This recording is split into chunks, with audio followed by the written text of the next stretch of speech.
বন্ধু বান্ধৱী সকল ভালে আছেনে বাৰু? লৈ আহিলোঁ অন্য এটি কেকৰ ডিজাইন আৰু এইটো হৈছে লাভ শ্বেপৰ কেক।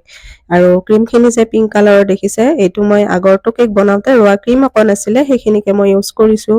আৰু এয়া মই ফ্লেভাৰত দিছিলোঁ বাটাৰস্কচ ফ্লেভাৰ। স্পঞ্জটো মই আগৰ দৰে 3টা লেয়াৰত কাটিং কৰি লৈছোঁ আৰু তাৰ মাজে মাজে ক্ৰীম আৰু ফ্লেভাৰেৰে বেছটো বনাই লৈছোঁ। ভিতৰৰ বেছটো বনাই লৈ 5 মিনিটমান সময় আচলতে ফ্ৰিজত ৰাখি থৈ দিব পাৰে, তেতিয়াহ'লে ওপৰৰ ফিনিচিংটো দিবলৈ সুবিধা হয়। মই কিন্তু ফ্ৰিজত ৰাখিবই নাপালোঁ অলপ সময়। মোৰ প্ৰায়বিলাক কেকে তেনেকৈ বনাবলগীয়া হয়, হঠাতে আহে অৰ্ডাৰবিলাক। আৰু এইটো কেকো তেনেকুৱাই, বহুত জোৰ কৰি দিলে অৰ্ডাৰটি, মোৰো কাম আছিলে।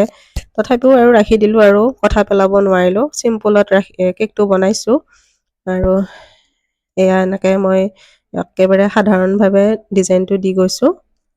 অৰ্ডাৰটি লৈ লোৱাৰ পিছত একদম কাষ্টমাৰক যেতিয়া গতাই দিব পাৰিম, তাৰ পাছতহে শান্তি লাগে আৰু।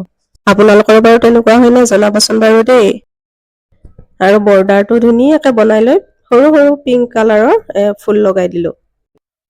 ফুলকেইটা একদম ধুনীয়া দেখা হৈছে। টেকনিকটো একদম ৰ'জৰ দৰে বনাইছোঁ, কিন্তু পাহিকেইটা সৰু সৰুকৈ দিছোঁ একদম খিচখিচীয়াকৈ। আপোনালোককো দেখুৱাইছোঁ ওচৰৰ পৰা, ভালদৰে চাই ল'ব আৰু এবাৰ চেষ্টা কৰি চাবচোন দেই। এনেদৰে এটা চাইডে 3টা ফুল আৰু এটা চাইডে এটা ফুলেই দিলোঁ। আকৌ একদম শেষত পাতকেইটা লগাই দিলোঁ। পাতকেইটা লগাই দিয়াৰ পিছতহে বেছি ভাল লাগিল।